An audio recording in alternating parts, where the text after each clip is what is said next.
सेवा परिचार चालविती व्यवहार सत्य म्हण मरणाची कार्य नाही आठवण संचिताचे धन लोभ हेवा प्रस्तुत आजची ही सेवा खूप दिवसाच्या परंपरेनं चालत आलेली भगवान श्री बाळूबा महाराजांच्या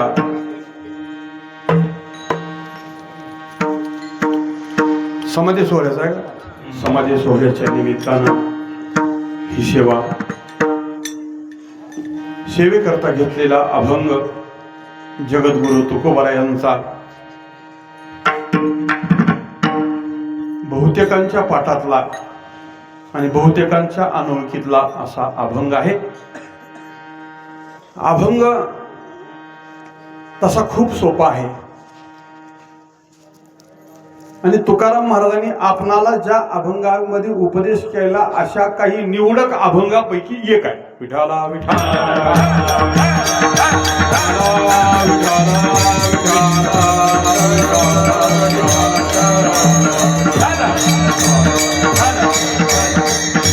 जगद्गुरु तुकाराम महाराजांचे उपदेशपर प्रकरणामधली काही अभंग आहेत. ते अधिकार परत्वे भिन्न भिन्न प्रकारचा उपदेश तुकाराम महाराजांनी केला. ज्याला जेवढं स्वस्तय तेवढंच वजन त्याच्या डोसक्यावर द्यायचं, जास्त द्यायचं नाही, ही त्यांची युक्ती. मुंगीच्या डोसक्यावर हत्तीचं वजन नाही घालायचं. तसं घातलं तर मुंगी काही जगत नाही. त्याप्रमाणे ज्याचा जेवढा अधिकार तेवढंच ओझं त्याच्या डोसक्यावर द्यायचं. म्हणजे डोसक्यावर म्हणजे भारा नव्हे, गाठोडं नव्हे. ज्ञानाच्या अधिकाराची जेवढी उंची आहे तेवढ्याच वजनाचं ओझं त्याच्यावर द्यायचं. तुकाराम महाराजांची युक्ती आहे.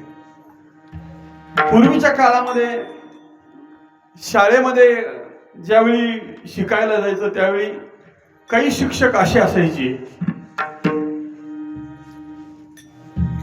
की हुशार विद्यार्थ्यांना वाटायचं की हे तर मला आधीच माहित आहे, ही कशाला शिकवालीत गुरुजी आता.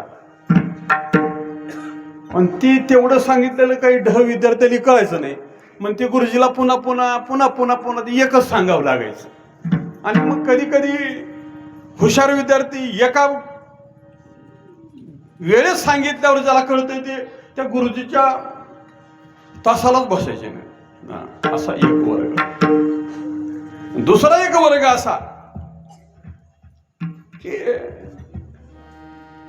हुशार विद्यार्थ्यांनीच फक्त कळायचं, या विद्यार्थ्यांनी काही कळायचं नाही. आणि ती मुदामच मागं बसायचे आणि मागं बसून ढोर ढोर ढार ढोर बोलायचं. म्हणजे हुशार विद्यार्थ्याच्या आवडीचे काही शिक्षक, काही शिक्षकांना सगळ्यांना कळलं पाहिजे म्हणून विद्यार्थ्याला शिकवायचे काही शिक्षक.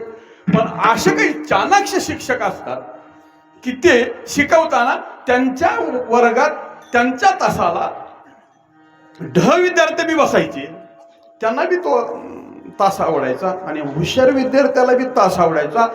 असा एक शिक्षकाचा वर्ग की सगळ्यांच्याच अंतःकरणात ज्यांच्याबद्दल आवड, जसा एखादा विरळा शिक्षक असतो तसं जगामध्ये सगळ्यांना कळेल अशा प्रकारचा उपदेश कोण करत असेल तर ते संत करतात. विठाला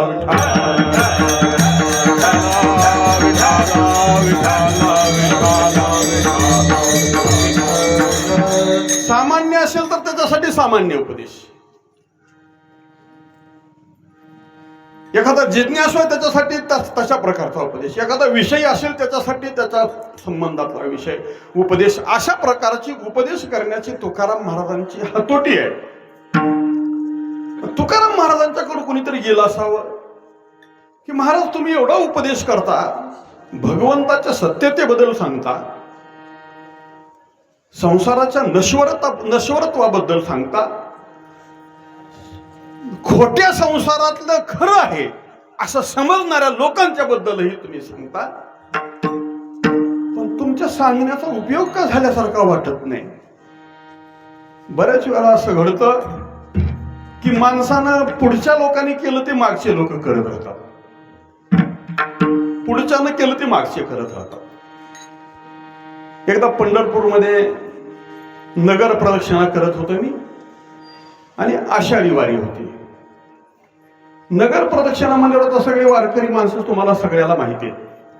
नगर प्रदक्षिणा करत असताना जिथं तुकाराम महाराजाचं मंदिर मंदिराच्या समोर गेल्यानंतर तिथं तुकाराम महाराजाच्या मंदिरात जर जाता नाही आलं तर बाहेरून का होईना आपण नमस्कार करायचा, स्वतःच्या शरीराभोवती गोल घालीन लोटांगणची फेरी घालायची, बरोबर आहे ना, आणि मग पुढे जायचं. पुढे पंकट स्वामीच्या मठासमोर गेल्यावर तिथं सुद्धा तसंच. पुढं तो काळा मारुती आला तिथं सुद्धा तसंच. असं नगर प्रदक्षिणेच्या रस्त्यावर जिथं जिथं संतांची मंदिर आहेत किंवा भगवंताचे मंदिर आहेत तिथं प्रत्येक ठिकाणी नतमस्तक व्हावं, स्वतःभोवती चक्कर मारावी आणि जावं. हा नियम आहे आणि ते करावं सुद्धा बरं का. चंद्रभागेतून प्रदक्षिणा सुरू करत जावी आणि चंद्रभागेत पुन्हा येऊन पुंडलिकाचं दर्शन करून मग प्रदक्षिणा पूर्ण करत जावी, हा नियम आहे. आता प्रदक्षिणा चालू असताना एक अतिशय श्रद्धाळू, अतिशय भगवंताच्या बद्दल श्रद्धा असलेला असा व्यक्ती आणि जे समोर मंदिर दिसलं की तिथं ते नतमस्तक व्हायचे. त्यांच्या माग माग आम्ही चाललो होतो आणि पुढे एक तिथं वाटत सिनेमाची टाकी आहे. त्यांना कुणाला बी बघितलं की नमस्कार करायची सवय होती. त्या वारकऱ्यांना त्या सिनेमाच्या टाकी पुढे बी गेल्यावर असं केलं आणि स्वतःभोवती चक्कर मारली गेला. आता त्याच्यानंतर तुम्ही गेला, आता पुढच्या महाराजांना तसं केलं मग तुम्ही बी तसंच, त्याच्या मागच्या नाला त्यानं बी तसंच. तिथं लाईनच लागली की कशाला कशाला लाईन लागली. त्या तिथं जे पोस्टर लावलं होतं सिनेमाचं त्याला असं का मी एकाला हलवून जागा केला म्हणजे कुणाला नमस्कार करताय तुम्ही. आणि मग त्यानं तोंडाला हात लावला. मी कशासाठी तुमच्या पुढे सांगितलं तर समाज असा आहे की ज्यानं पुढच्यानं जे केलं ते मागचे करतात, पुढच्यानं जे केलं ते मागचे करतात. एके दिवशी कीर्तनामध्ये खूप मोठा समाज होता आणि एक बाजूला बसलेला असा पायरीवर बसला होता एक माणूस आणि त्यानं मला अचानक लक्षात आलं की सगळ्यांनी खराळा टाळ्या वाजवल्या. मी इकडं तिकडं बघितलं. मी म्हणलं असं काही झळक मळक तर काही बोललो नाही, पण टाळ्या कशा वाजवल्या सगळ्यांनी. पण मी टाळ्या कोणी कशा काय वाजवल्या मी इकडं तिकडं थोडा पाहिलं आणि मग थोड्या वेळानं माझ्या लक्षात आलं की इकडून टाळ्याची सुरुवात झाली. मग तिथं पायरीवर एक माणूस बसला होता. त्याला कीर्तन सुटल्यावर विचारलं, भाऊसाहेब तुम्ही इकडे या.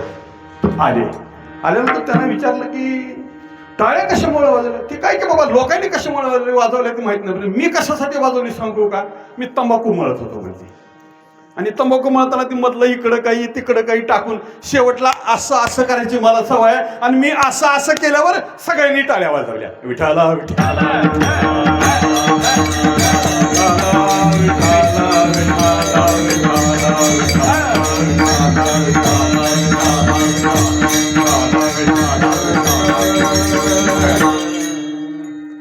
लोक कशी असतात बघा.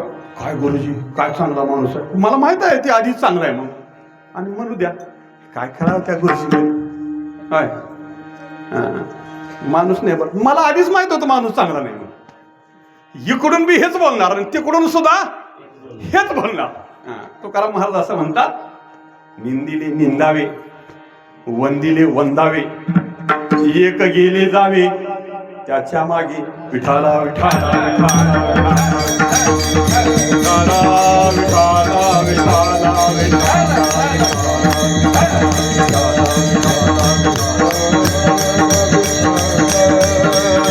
जगद्गुरु तुकाराम महाराजांना प्रश्न विचारला की महाराज एवढं परमार्थाचा सखोल उपदेश करणारे तुम्ही, पण तुम्ही या प्रश्नाचा उकर कसा काय केला नाही.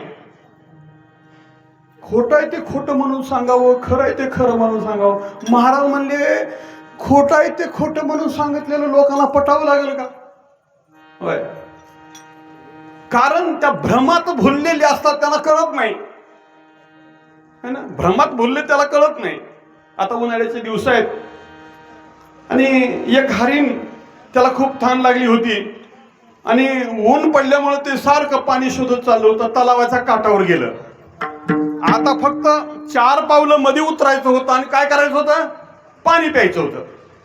पण एवढ्यात त्याचं लक्ष उमाटावर गेलं. तिथं उमाटावर काय होतं, मृगजळ होतं. मृगजळ त्यानं इथं जवळ असलेलं पाणी सोडलं आणि तिकडं पळालं. कुठं, जिथं मृगजळ. मृगजळ कुठं दिसतंय, लवणात दिसतंय का उमाटाला? सगळ्याचं तुमचं लक्ष राहून म्हणून बोलतोय बरं का. मृगजळ लवणात असतंय का उमाटाला? उमाटाला असते. आता हरिण तिथपर्यंत पळत गेलं. आता तिथं पाणी आहे का? आता पाणी तिथं नाही. तिथं गेलं त्याला त्याच्या पलीकडे तेवढ्याच अंतरावर दिसतंय. जसं चिकोरड्याच्या माणसाने विचारलं, आभाळ कुठं टेकलंय? तर साखरेच्या शिवाला.